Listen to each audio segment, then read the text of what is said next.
책은 우리에게 친근한 물건입니다. 말과 글을 배우기 시작하면서 자연스럽게 책을 접하게 되고 어른이 되어서도 다양한 분야의 책을 통해 많은 지식과 정보를 얻습니다.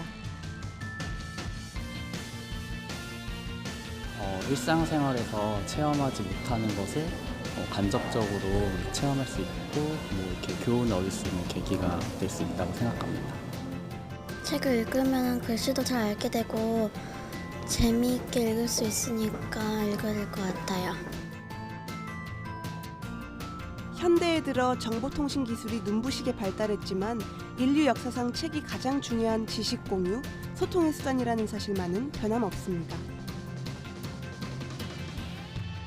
책이 책으로서 존재하고 기능할 수 있었던 데에는 인쇄술의 발명과 발전을 빼놓을 수 없는데요. 인류의 기록 문화를 바꾸고 나아가 세상을 바꾼 혁명의 도구였던 인쇄술은 언제 어떻게 시작된 것일까요? 기원전 3000년경 메소포타미아에는 수메르인들이 살고 있었습니다. 이들은 농사를 짓고 교역을 하면서 서양 문자를 만들어 점토판에 기록하기 시작했습니다. 고대 중국에서는 짐승의 뼈 등에 상형 문자를 새겨 넣었고 고대 이집트인들은 신성 문자를 돌과 나무에 기록하기도 했습니다. 이처럼 고대 인류는 정보를 나누고 보존하기 위해 문자를 만들어 기록하기 시작했는데요. 인쇄 역사의 시작은 문자와 함께 종이의 발명과도 무관하지 않습니다. 지금과 같은 종이가 발명되기 전까지 서양에서는 파피루스라는 식물의 줄기나 양과 염소의 가죽을 가공해 서사재료로 사용했습니다. 동양에서는 대나무를 세로로 쪼갠 뒤 가죽이나 끈으로 엮어 만든 죽간이 널리 이용됐습니다.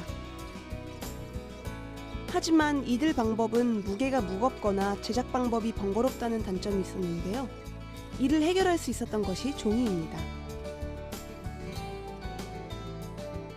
근대적인 재지술은 105년경 중국의 체륜에 의해 발명된 것으로 나무 껍질이나 손뭉치 등을 물에 불리고 삶아서 부드럽게 만든 다음 채로 얇게 건져서 말리는 단순한 제조 방법을 사용하고 있는데요. 이 같은 획기적인 종이의 발명이 인쇄술에도 영향을 미치게 된 것입니다. 종이의 발명은 그 인쇄술의 발명을 가져오게 됐고, 특히 이제 중국의 어떤 재지술이 서양에 전해지면서 독일의 그 금속 활자가 이제 탄생하게 됩니다. 그리고 그로 인한 유럽의 어떤 그 종교 개혁이라든가 이런 걸 통해서 유럽에 큰 변화를 맞게 됩니다. 대중들은 그 책을 통한 어떤 정보와 어떤 지식을 같이 공유하게 되고 대중화가 되면서 더 나아가서 어떤 인류의 어떤 정신문화 발전에 크게 기여했다라고 볼 수 있겠습니다. 인쇄술의 기원을 명확히 단정 지을 수는 없지만 일반적으로 고대에 발명돼 이용되고 있던 복제 기술을 그 기원으로 봅니다. 나무나 금속으로 만든 둥근 통에 문자나 그림을 새긴 다음 점토판 위에 올려놓고 압력을 가하며 굴려서 찍어내는 압인법. 나무나 금속 등의 판에 그림과 무늬를 새겨 천에 찍어내는 나련법. 비석에 새겨진 그림이나 글자를 복사하는 탁인법 등이 있습니다. 본격적인 인쇄술의 시초는 7세기경에 생겨난 목판 인쇄로 보는데요. 고대에 이용됐던 압인법, 나련법, 탁인법 등이 목판 인쇄의 밑거름이 된 것입니다. 목판 인쇄란 나무판에 글이나 그림을 새긴 다음 먹을 칠해 종이에 찍어내는 방식입니다. 현재 남아있는 세계에서 가장 오래된 인쇄본은 목판 인쇄본인 무구정강 대다란이경입니다. 751년 이전의 목판 인쇄본으로 추정되는 무구정강 대다란이경은 1966년 불국사에 있는 석가탑안에서 발견됐는데요. 약 6.6cm 폭의 길이는 6m에 이르는 두루마리 형태로 탑 안에 들어갈 수 있도록 만들어졌습니다. 이 인쇄본이 발견되기 전까지는 일본의 백만탑 다란이경이 가장 오래된 인쇄본으로 알려져 있었고 880년 중국에서 인쇄된 금강 반야 바라밀경은 현존하는 가장 오래된 간기본으로 인정받고 있습니다. 우리나라의 목판 인쇄술은 신라시대와 고려시대에 걸쳐 인쇄문화에 있어 큰 비중을 차지합니다. 이는 당시 사회의 기본 사상이었던 불교의 영향을 받았기 때문입니다. 신라 시대와 고려 시대의 어떤 그 기본 사상은 이제 불교였습니다. 특히 고려 시대에는 이제 왕족 또 귀족뿐만 아니라 그 평민들에게도 이런 불교가 전파됐는데요. 따라서 그 경전의 어떤 수요가 굉장히 늘어나게 되고 그에 따라 어떤 목판 인쇄가 시작이 됩니다.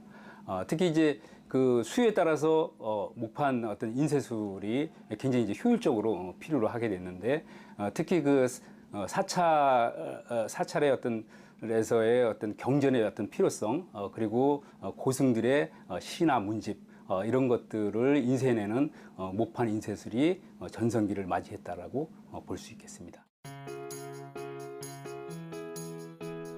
특히 고려시대는 신라시대의 목판 인쇄술이 더욱 발전하게 되는 시기인데요. 이때 만들어진 고려대장경은 목판 인쇄술의 최고봉으로 꼽히기도 합니다. 대장경은 11세기와 13세기 두 차례에 걸쳐 판각되었습니다. 하지만 11세기의 초조대장경은 거란과 몽골의 침입으로 모두 소실되고 13세기에 조판된 제조대장경만이 전해지고 있는데요. 우리가 알고 있는 8만대장경이 바로 그것입니다. 남아있는 경판이 8만여 판에 이르고 여기에 8만 4천 번내에 해당하는 법문이 실려 있어 8만대장경이란 이름으로 더 잘 알려지게 된 것이죠.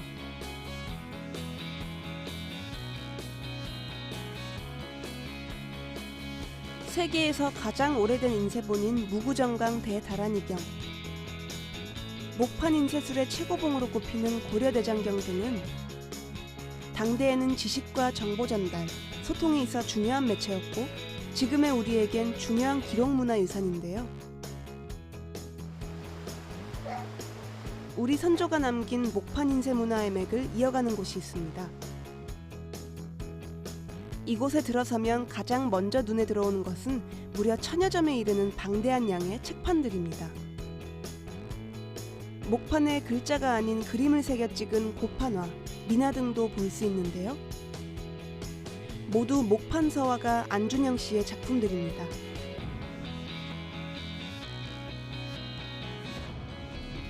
안준영 씨는 30년 가까이 목판으로 된 우리 문화유산 복원에 힘을 쏟고 있는데요. 지금도 판각 작업이 한창입니다. 이 경전인데요. 고려 때에 만들어졌던 초조대장경인데 한역 대장경으로서는 우리나라에서 제일 먼저 만들어졌던 그런 경전입니다.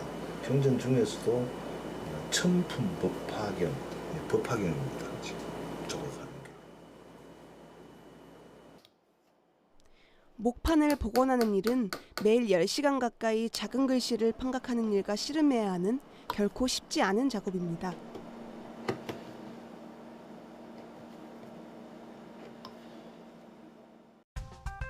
안준영 씨는 그동안 초조대장경, 용비어천가, 훈민정음 언해본 등 다수의 복원 작업을 진행해 왔는데요. 그가 이처럼 목판 복원 작업에 매달리는 이유는 무엇일까요? 인쇄술이라는 것은 고급 정보 그리고 나누고 싶은 값진 나름대로의 그 학문이나 종교의 가르침 같은 걸 많이 나누는 목적이 있기 때문에 누군가가 우리 고유 문화의 이 부분을 지켜야 된다는 생각을 가지고 그런 생각이 있었기 때문에 아마 오늘에 있지 않나 싶습니다.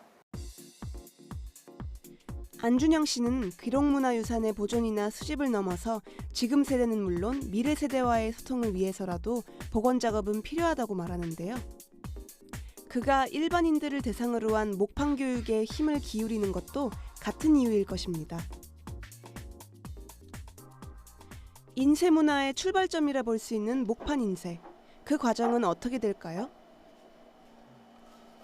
목판의 재료로는 결이 좋고 오래 견딜 수 있는 나무를 선택하는데요. 주로 3번 나무를 사용하며 인쇄판으로 사용하기 위해서는 나무의 결을 다듬는 등 일정한 가공 공정을 거쳐야 합니다. 대장경판으로 제일 많이 목판에 새길 내용을 종이에 쓴 판서본을 한 장씩 판목 위에 뒤집어 붙인 후 비쳐 보이는 반대 글자를 그대로 나뭇결에 따라 전부 판각합니다. 판각은 기본적으로 양각으로 하기 때문에 인쇄가 되는 글자는 볼록하게 돌출돼 보입니다. 이런 과정을 거쳐 판각된 것을 목판, 책판, 각판 등으로 부르는데요. 한 권의 책을 찍어낼 수 있는 책판을 완성하는 데에는 엄청난 시간과 노력이 필요합니다. 한 권의 책을 만들려고 하면은 목재, 나무 준비부터 그리고 이제 그 어떤 내용을 새길까를 또 나름대로 출판 회의를 통해서 많이 거치겠죠.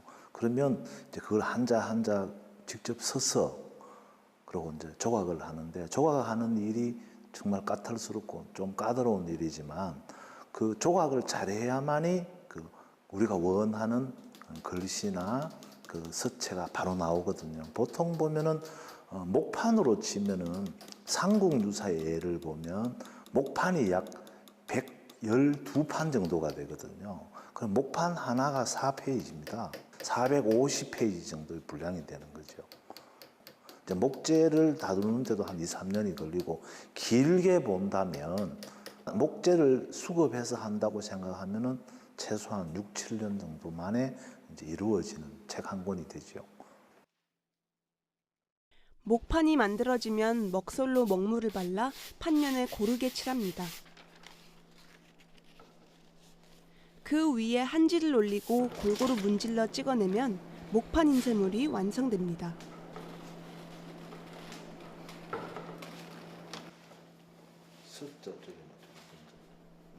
한편 목판 서화가 안준영 씨는 창작 작업도 활발하게 하고 있습니다. 전통적인 판각 기법을 기반으로 현대적인 감각과 디자인으로 재생산한 목판 서화를 통해서인데요. 앞으로도 복원과 창작 작업을 함께해 나갈 예정입니다.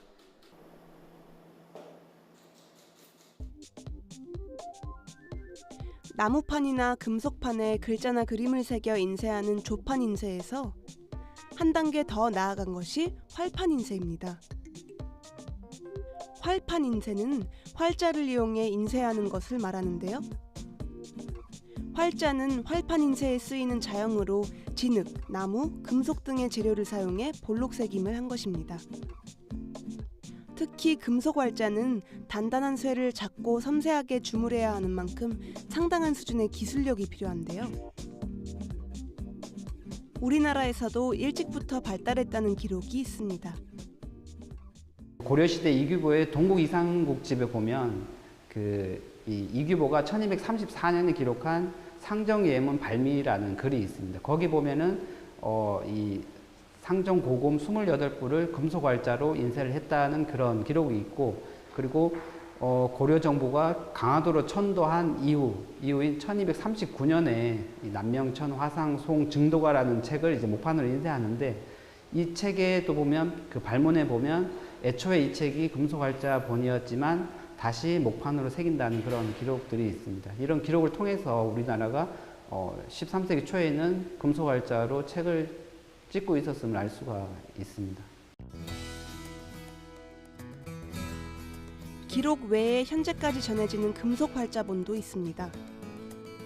1377년 청주 흥덕사에서 인쇄된 직지심체 요절로 현존하는 가장 오래된 금속활자본입니다. 1972년 처음으로 세상에 알려지면서 2001년 유네스코 세계기록유산에 등재된 직지심체 요절은 우리의 뛰어난 인쇄 기술을 보여주는 역사적 자료이기도 합니다. 15세기 중반에 독일의 구텐베르크가 이제 42행 성서를 찍고 그런 기록들이 있잖아요. 42행 성서를 찍은 것보다 사실은 저희가 훨씬 앞서서 13세기 초에 이미 금속활자로 책을 인쇄를 하였는데도 불구하고 사실 그거는 문헌들만 남아있는 거지 실물이 남아있지는 않았었던 거거든요. 그 당시의 실물로는. 그래서 이 직지는 조금 이후의 거긴 하지만 우리가 이제 그런 문헌의 기록을 뒷받침해 줄 수 있는 어떤 증거 자료로서 가치를 가지게 되고, 이런 것들을 통해서 뭐 우리나라가 가장 먼저 인쇄술을 개발해서 책을 찍는 데 사용했다는 것을 이제 보여줄 수 있는 그런 자료라고 할 수 있습니다. 세계 인쇄의 역사를 바꿔놓은 한 권의 책, 직지심체 요절. 이 책을 인쇄한 금속활자는 어떻게 만들어진 것일까요? 이곳은 청주시에 있는 금속활자 주조 전수관입니다. 전통의 금속활자 제작 기술을 이어가기 위해 직지심체 요절을 인쇄한 흥덕사가 있었던 터 옆에 지어져 지난 2013년에 문을 열었는데요. 이곳의 관장이자 중요 무형문화재 제101호 이민호 금속활자장이 전통 주조 기술을 이어가고 있습니다. 주조 방법은 현재 지금 전해져 내려오는 것은 물론 세 가지가 있지만은 현재 쓰여지는 방법들은 주물사 주조 방법이 있고 밀랍 주조 방법이 있습니다. 주물사 주조 방법이라고 하면은 우리 해간 모래를 이용을 해서 만드는 방법을, 모래를 이용한 방법을 주물사 주조 방법이라고 하고요. 그리고 밀랍 주조 방법은 밀랍을 이용을 해서 천연제 재료에 거푸집을, 황토를 이용한 그런 거푸집을 이용을 해서 만드는 방법을 밀랍 주조 방법이라고 합니다. 밀랍 주조 방법의 첫 단계는 간행하고자 하는 책의 내용에 따라 필요한 글자를 붓으로 쓴 다음 그 글씨를 밀랍판 위에 붙이고 글자의 모양대로 글자를 새겨 밀랍 활자인 어미자를 만드는 것입니다.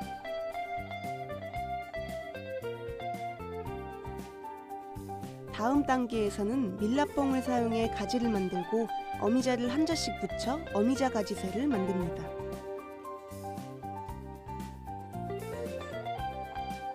이어서 평평한 목판이나 철판 위에 거푸집을 장치한 후 밀랍으로 만든 어미자 가지새를 넣고 흙으로 채웁니다. 거푸집이 굳으면 거푸집에 열을 가해 밀랍으로 된 어미자 가지새를 완전히 녹여내야 하는데요. 이 과정은 금속활자의 성공 여부가 결정된다 할 만큼 중요한 단계입니다. 그 다음 청동을 녹인 샘물을 거푸집 입구에 부으면 그 자리에 샘물이 들어가 활자가 만들어지게 되는 것입니다. 샘물이 완전히 식은 뒤 거푸집을 깨면 완성된 활자 가지새가 모습을 드러내는데요. 가지쇠에 달린 활자는 쇠톱이나 실톱으로 하나씩 떼어냅니다. 이렇게 해서 만들어진 견고한 금속활자는 그야말로 과학과 기술을 집대성한 종합예술품이자 전통공예 기술이라 할 수 있습니다. 목판의 인쇄 방법은 한 가지의 책만, 한 종류의 책만 인쇄가 가능하지만은 금속 활자의 인쇄 방법은 활자만 마련이 돼 있으면은 여러 종, 다종의 책을 인쇄할 수가 있는 장점이 있어서 과학적인 인쇄 방법이 아닌가 생각을 합니다. 이제 완성된 활자를 인쇄할 책의 내용에 따라 조합하는데요. 이때 활자들이 움직이지 않도록 밀랍을 부어 붙인 뒤 활자들을 고정시켜 조판합니다.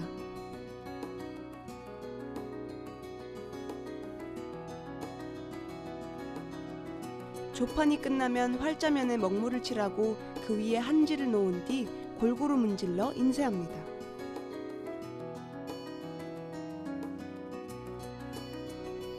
이 방법은 직지심체 요절을 인쇄하는 데 쓰이기도 했는데요.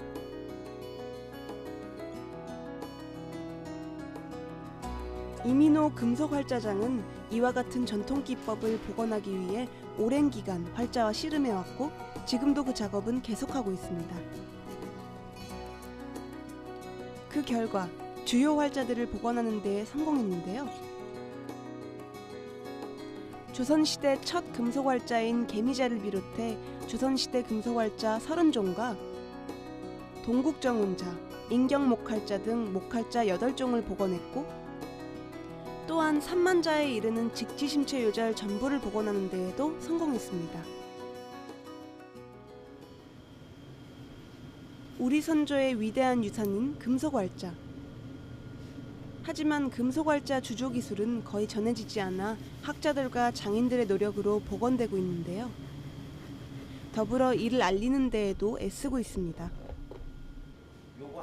금속활자 주조 전수관을 찾은 관람객들이 금속활자가 만들어지는 과정을 볼 수 있게 이민호 금속활자장이 직접 시연해 보이는 것도 그러한 노력 중 하나입니다.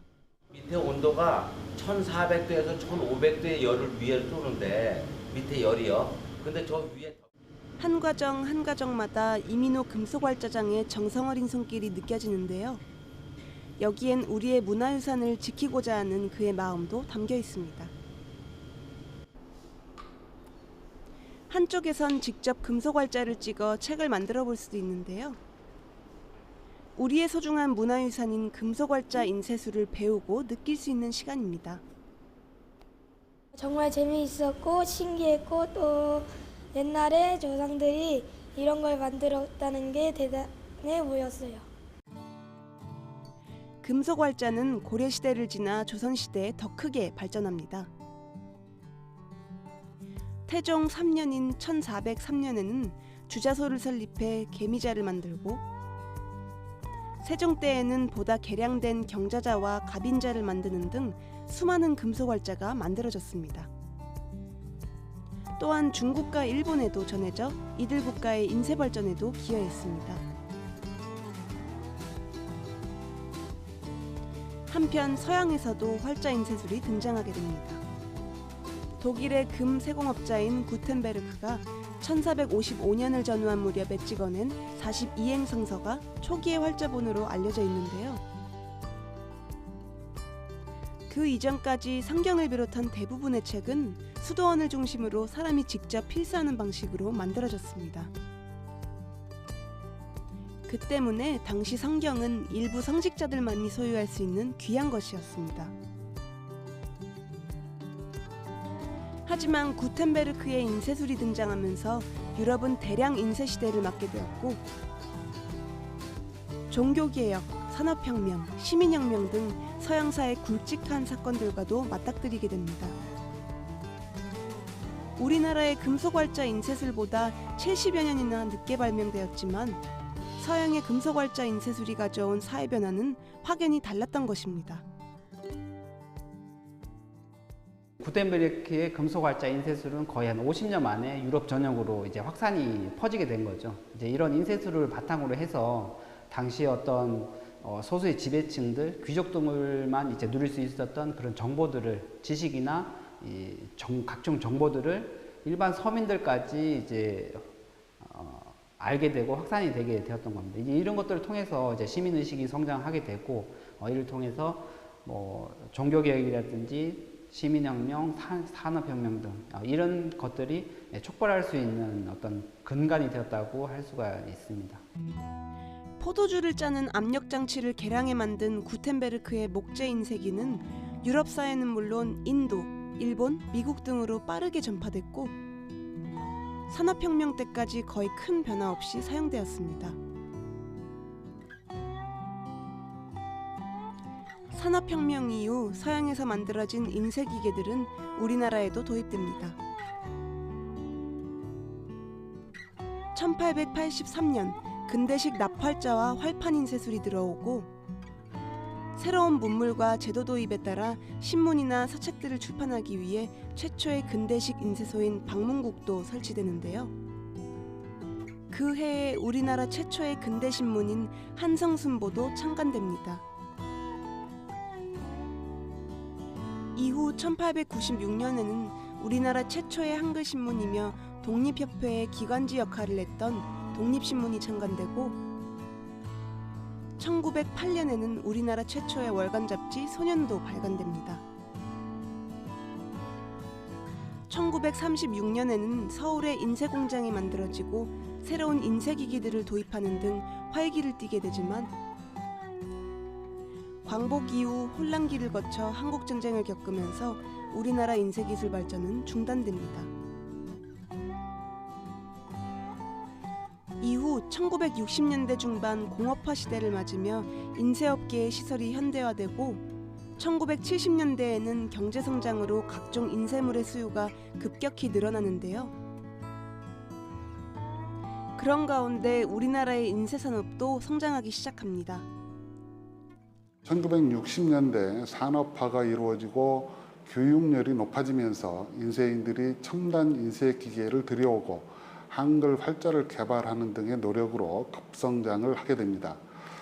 1970년대 들어서는 수출도 하게 되었고 1988년 올림픽을 계기로 또 한 번의 성장의 계기를 마련합니다. 지금은 전국 18,000여 업체에서 연간 9조 원 이상의 인쇄물을 생산하고 연간 3천억 원 이상의 인쇄물을 수출해서 세계 10위권을 형성하고 있습니다. 수많은 인쇄 관련 업체들이 옹기종기 모여있는 이곳은 우리나라 인쇄업의 메카 충무로 인쇄타운입니다. 현재 이곳에는 5천여 개의 인쇄업체가 영업 중인데요. 디지털 시대에 여전히 아날로그의 정겨움을 물씬 느낄 수 있는 이곳은 과거 영화관의 등장과 함께 형성되기 시작했습니다.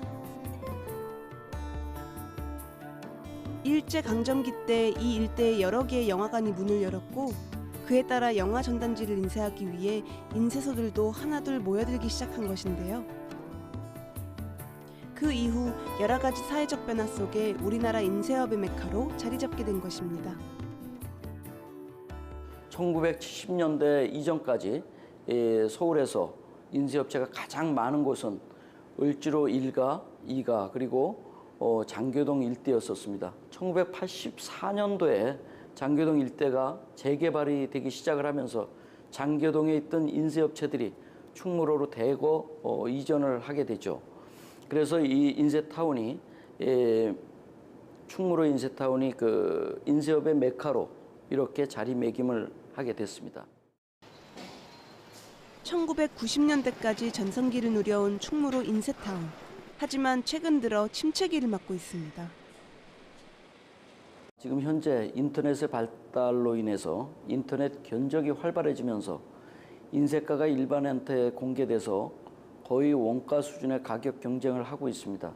또한 IT 이외에 많은 전자기기가 발전이 되면서 개인용 프린터의 보급이 모두 많이 보급되어 있기 때문에 그 사무용 인쇄물들이 굉장히 수요가 감소가 된 것도 한 원인이 되겠습니다. 여러 가지 이유로 예전만 못하다는 소리가 나오기도 하지만 충무로 인쇄타운의 하루하루는 여전히 분주합니다.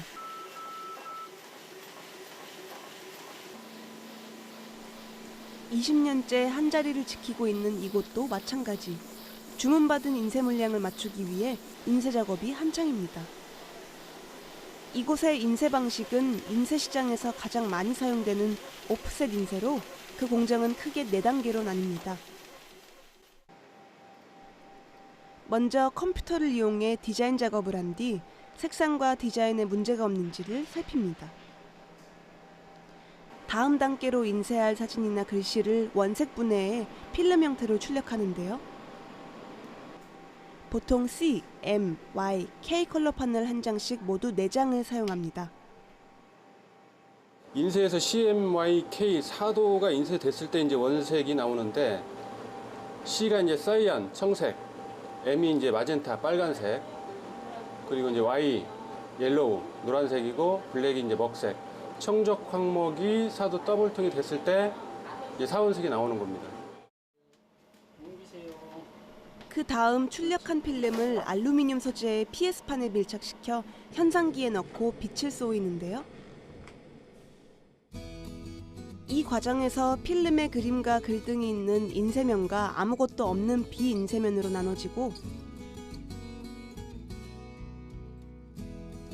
이렇게 만들어진 인쇄판을 특수 약품으로 세척해 잡티 등을 제거하고 건조시킨 후 인쇄기에 넣으면 인쇄가 진행됩니다. 오프셋 인쇄기는 인쇄판을 감는 판동, 고무 블랭킷, 앞동 3개의 원통으로 조립되어 있는데요.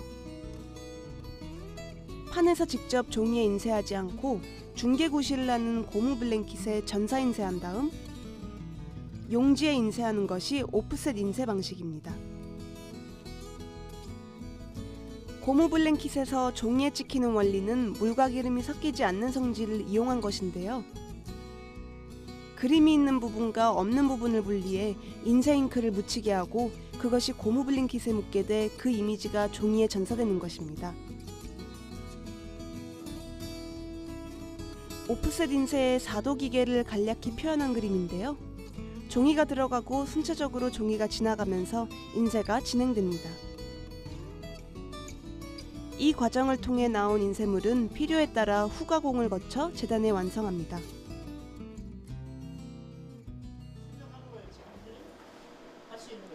한편 CTP 공장은 기존의 장비가 교정지와 필름을 통해 인쇄판을 만들어낸 것과 달리 컴퓨터의 디지털 데이터를 곧바로 인쇄판으로 만들어 인쇄하는 방식인데요.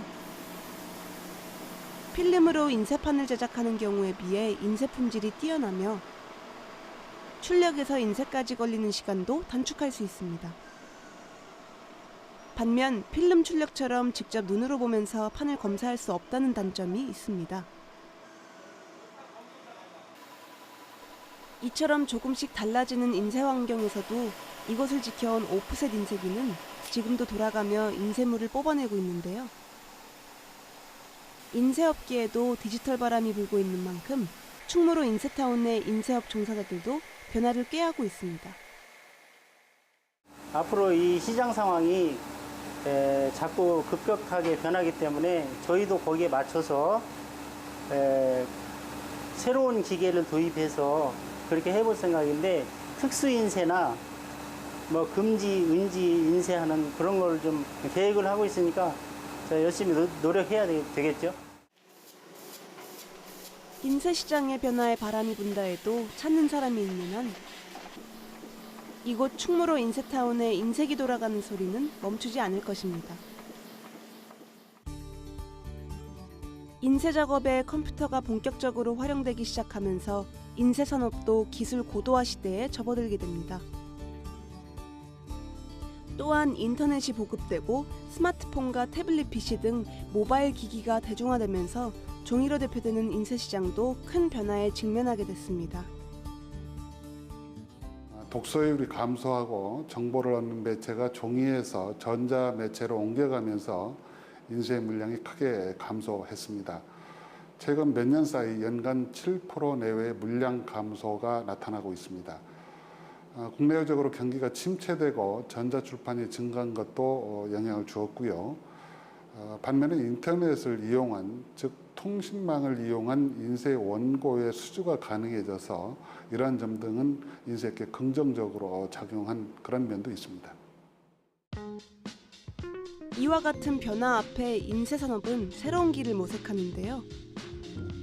디지털 인쇄 시스템으로의 전환입니다. 디지털 인쇄는 이미 전 세계적으로 미래 인쇄 시장이 나아갈 방향으로 자리매김되었는데요. 한 조사 결과에 따르면 2006년부터 2010년까지 전 세계 디지털 인쇄 시장은 연평균 20%의 성장률을 보였고 2020년에는 전 세계 인쇄물의 50%를 디지털 인쇄가 차지하게 될 것이라고 전망하고 있습니다. 디지털 인쇄 시스템은 PC로 제작된 원고를 컴퓨터에서 직접 인쇄판으로 출력해 인쇄하는 기술입니다. 기존의 아날로그 인쇄에 비해 공정이 간단하고 다양한 인쇄물들을 만들어낼 수 있는 장점이 있는데요. 무엇보다 소규모 개인 맞춤형 출판이 가능해졌다는 점이 디지털 인쇄 시스템의 강점입니다. 이곳은 서울의 한 디지털 인쇄 업체입니다. 포토북 주문 제작을 주로 하고 있는 곳인데요. 디지털 카메라 사용이 대중화되면서 여행지에서 찍은 사진이나 결혼식 사진들을 책 형식으로 만들어내는 포토북의 주문도 크게 늘고 있습니다. 포토북 제작의 첫 단계는 원하는 사진을 고르고 디자인하는 일인데요. 주문자가 직접 편집 프로그램을 이용해 디자인할 수 있습니다. 사진과 디자인을 결정한 뒤에는 포토북의 제작 수량 등도 결정해 주문자가 직접 입력해 주는데요. 모든 과정이 온라인으로 이루어집니다.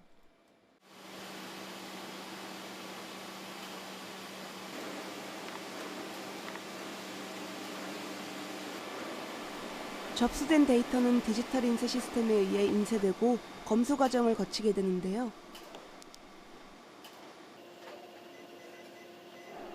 마지막 과정인 재본 역시 자동화 기계에 의해 진행됩니다. 디자인 편집에서 인쇄, 재본까지 1시간 만에 뚝딱, 금세 한 건의 포토북이 완성됐는데요.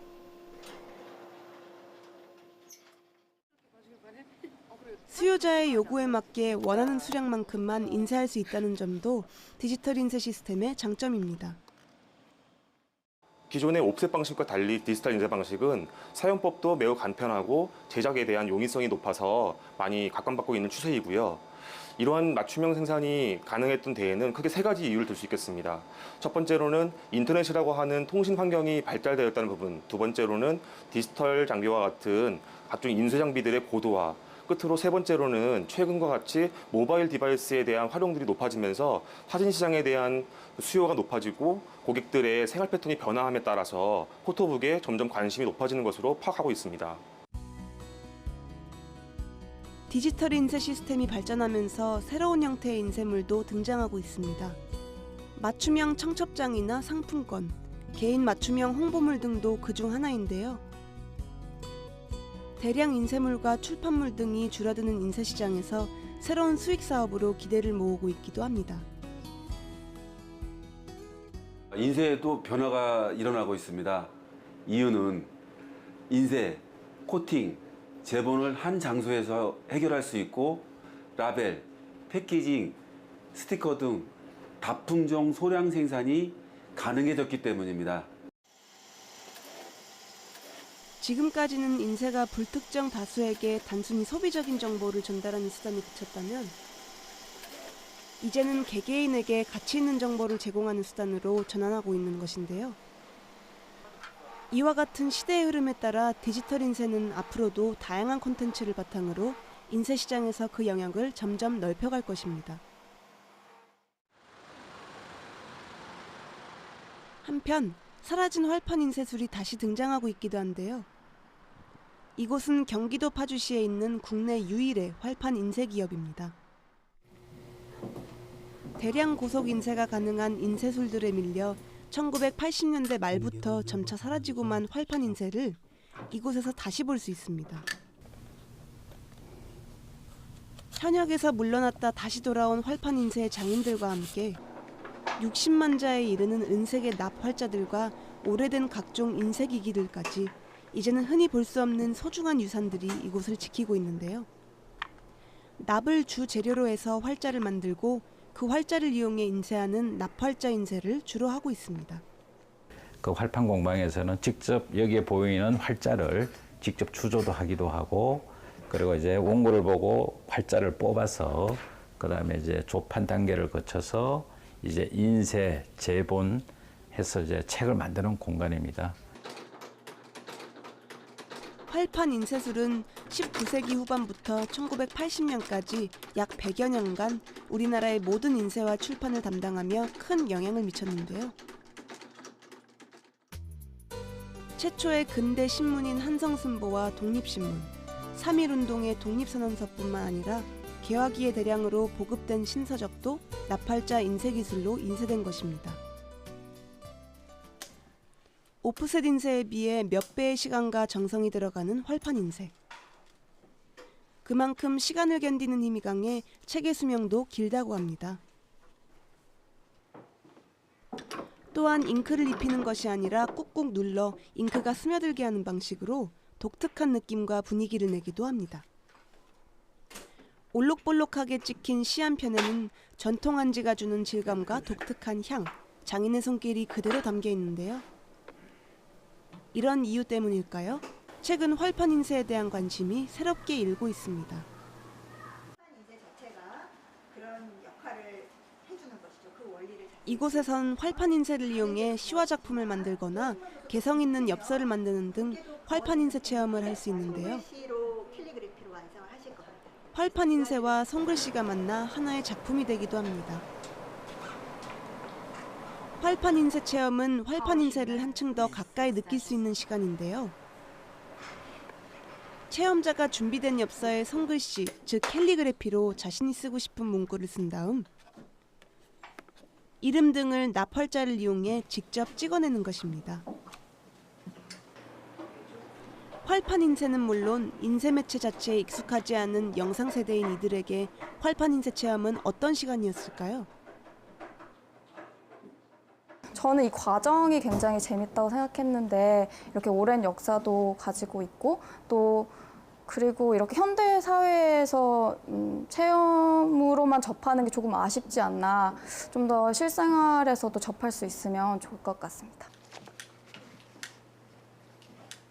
기술로서의 가치, 문화유산으로서의 가치를 지닌 활판 인쇄가 부활해 명맥을 잇게 된 지금. 활판 인쇄 계승에 대한 관심도 커져야 하겠습니다. 이어갔으면 좋겠는데 시방 뭐 전부 발달되고 뭐 그냥 전사로 나오고 기계로 나오니까요. 내가 없으면은 여기도 없을 거예요. 사람이 없으니까 후계자가 없어요.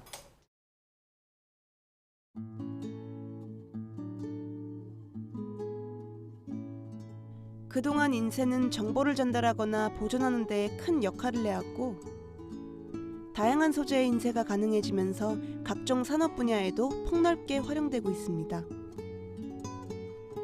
인쇄 기술도 그동안은 2차원적인 결과물을 찍어내는 데 한정돼 왔지만 이제는 3차원 인쇄술로 진화하고 있는데요. 그렇다면 인쇄술의 미래는 어떻게 예측할 수 있을까요? 일부에서는 종이 인쇄 시대에는 종말을 맞을 것이라고 예측하고 있습니다. 그러나 라디오가 나왔을 때 신문이 사라지고 텔레비전이 나왔을 때 라디오가 사라지고 컬러 텔레비전이 나왔을 때 영화관이 사라질 것이라는 예언이 모두 틀렸듯이 종이 인쇄물도 IT 산업과 융합하면서 영원히 발전할 것으로 생각합니다. 끊임없는 발전으로 인간 사회의 변화를 이끌어온 인쇄술. 앞으로의 변화도 기대되는데요. 금속활자 종주국인 우리나라가 그 변화를 이끌어갈 수 있기를 바랍니다.